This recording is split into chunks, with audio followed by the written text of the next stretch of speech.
How's it going? Steven here. Today we got ourselves an old-fashioned Mexican standoff.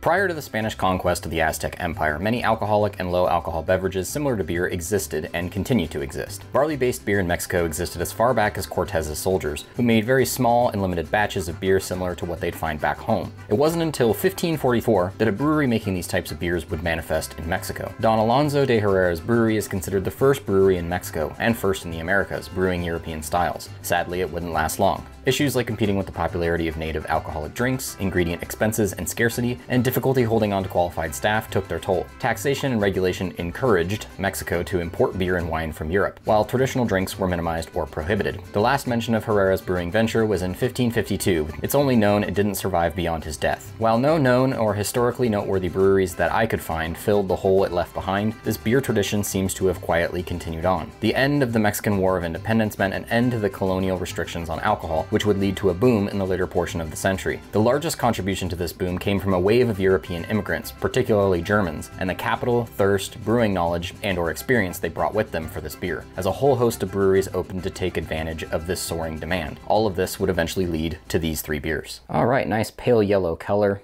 straw-like. The bubbles are mostly uniform, really fine ones. There's some medium-ish ones as well. A very soda-like fizziness going on. So this has actually a fairly pleasant cereal and neutral grain aroma and flavor, with a moderate amount of corn and sort of the faintest bit of bread, but it's unfortunately marred by this metallic tang that pops up prior to the finish and doesn't really go away at all. The bread note on the flavor comes up a little bit more as this gets slightly warmer. So the body on this is light, the bitterness is low, carbonation is high, which lends a nice prickliness to the feel, which is otherwise rather lean, and then the finish is semi-dry and has that sort of metallic thing going on with it. It's not coppery metallic, it's much more like a, like a nickels and dimes kind of metallic. I think the La Cerveza Más Fina is kind of debatable. Mexico went through an industry consolidation not too dissimilar to the United States after Prohibition, and it was helmed by Grupo Modelo. Founded in 1925, over the course of a few decades, it created or subsumed many of the Mexican beer brands that it still makes to this day. It held a majority market share in Mexican beer production, distribution, and marketing for its own beer, while it served as the exclusive importer and distributor for various Anheuser-Busch InBev products prior to its 2012 acquisition. This acquisition began as Anheuser-Busch InBev owning a non-controlling 50% stake in Grupo Modelo by 2008. The Belgian, Brazilian, United States conglomerate then bought the remaining half in 2012 for $20 billion cash, which caught the eye of the US Department of Justice for antitrust issues. The deal was allowed to go through, and the companies merged in 2013, with its US ownership and distribution rights transferring to Constellation Brands. Grupo Modelo continues to dominate not just the Mexican market, but contributes significantly to Mexico's place as the world's leading beer exporter. Its exports account for about 28% of total beer exported globally, and about $6 billion in sales, the bulk of which comes from the United States. Corona is its best-selling international beer, while Modelo is the top-selling beer in the United States. You gotta move. Oh.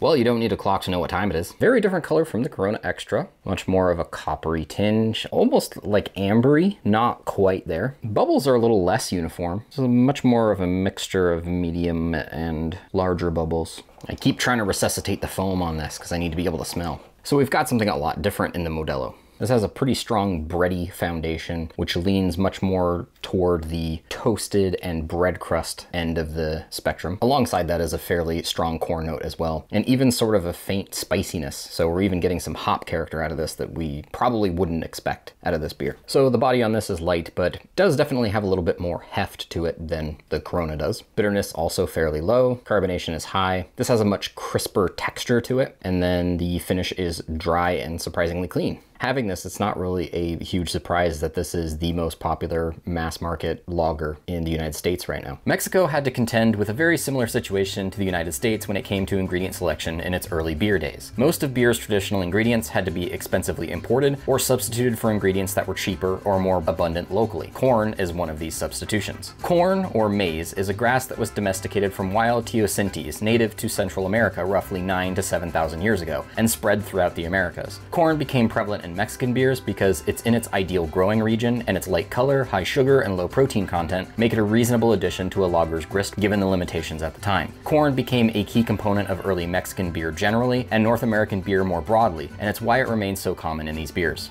Lime is a very common addition to Mexican beers, particularly Corona, but not in Mexico. There are several theories surrounding this practice, but where did it originate? It keeps the gnats away? It is a potential benefit when drinking outdoors, as gnats are repelled by citrus oils, but it's not the origin. It disinfects the top of a beer bottle, or used to wipe away rust on the rims of the bottle. The case could have been made for this historically, maybe, but this acidity wouldn't disinfect anything. These beers are produced in very sophisticated and clean production facilities to ensure consistency in every market it's sold in, and safety. This practice, as we'll find out, is very recent, so it's definitely not the origin. It masks the skunkiness of the beer. It does in the case of Corona and Modelo, as they're in clear bottles that will become light struck. Again, it's very doubtful to be the origin. It's a genius way to sell both beer and limes. Mexico is the largest exporter of limes and beer, so it's an interesting connection that I found. It's not the origin, because they only became the largest exporters of both more recently. It enhances the acidity of the beer, making it more thirst quenching and refreshing. While true, like the gnat repellent theory, this isn't the origin, just a happy coincidence. It's all just a marketing gimmick. Corona's push into the US market in 1981 seems to have included this gimmick to catch people's attention. The exact details for this are up for debate, as it's been claimed to have been a wager that a bartender could make it a trend. No other sources can confirm this, so it's likely just a tale to drum up intrigue. Very nice pale yellow color, straw, maybe even slightly golden.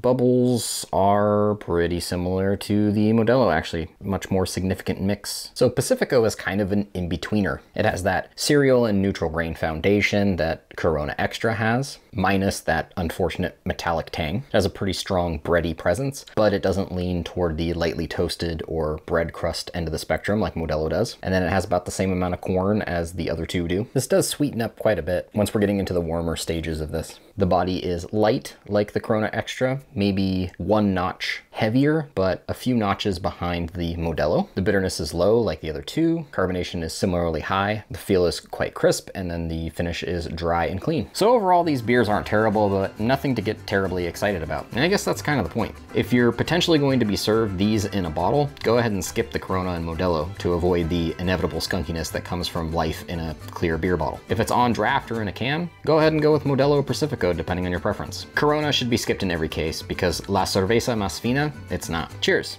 and thanks for watching.